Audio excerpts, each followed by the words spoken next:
Ortiz, and here with Shawna Russell.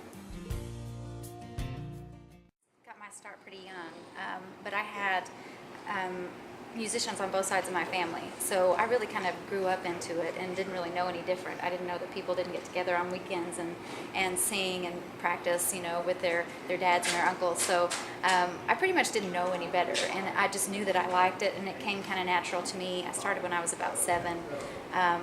I did a church program with my aunt, and she said, well, I need to have a soloist. So I volunteered, even though I was extremely shy, and ended up learning all of my lines, everyone else's lines, all of my songs, and just had a blast. And I think somewhere in the middle of the performance, my dad kind of nudged my mom and said, you know, she's got some real talent here. So from then on, we were in the kitchen almost every night practicing and working up new songs. I put out 2 albums. My last one was in the summer of 2011. It was my sophomore self-titled album. So, and my first one was Goddess in 2008. Well, for the sophomore album, you know, usually people will pick the self-title an album that's kind of generally a reflection of themselves, and so I thought that the second album was a good fit for that because I had grown so much as an artist and as a writer.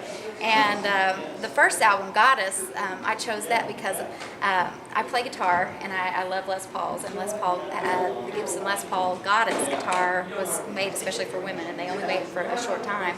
But I thought, you know, if I write a song and they like it, maybe they'll give me one of those guitars. It was kind of a one-sided deal, but it ended up being a great song, one of my favorites on the album, and so we decided to use that for the album title just because it was kind of empowering and positive, you know, feedback for women. So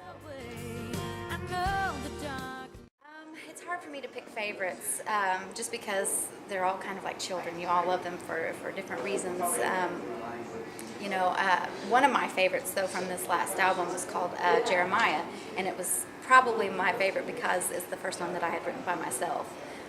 So I kind of had a long winter of watching a AMC marathon of Jeremiah Johnson, and so for some reason that movie just kind of leaked into my brain, and I came up with this song one night, actually at about 3 o'clock in the morning on our way home from a show, and I got home and wrote it, and so I'm pretty proud of it, and I would say that's one of my favorites. Actually, my dad and my uncle are in the band with me. My dad plays guitar, my uncle plays bass, and we co-write 95% of my songs.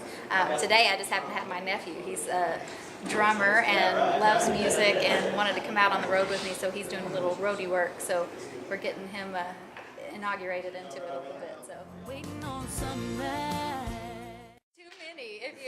I'm always wanting one more. I just got a brand new Paul Reed Smith that's just wonderful. It's the best addition to my musical equipment I've ever had. But I've got personally 4 guitars, and so that's enough for me now. But I'm always looking for the next thing.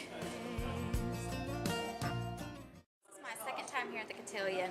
My first one was the day after Thanksgiving. I opened for Dustin Lynch, and so this is just a great venue. And really, you know, I'd never been here before, so I didn't really know what the response would be like. And anytime you're an opening act and, you know, you're kind of new to the area, you know you're going to have to work a little harder, but I didn't really have to because I was really received so well by the audience, and it was just a wonderful night for me, so I'm hoping for the same thing for tonight.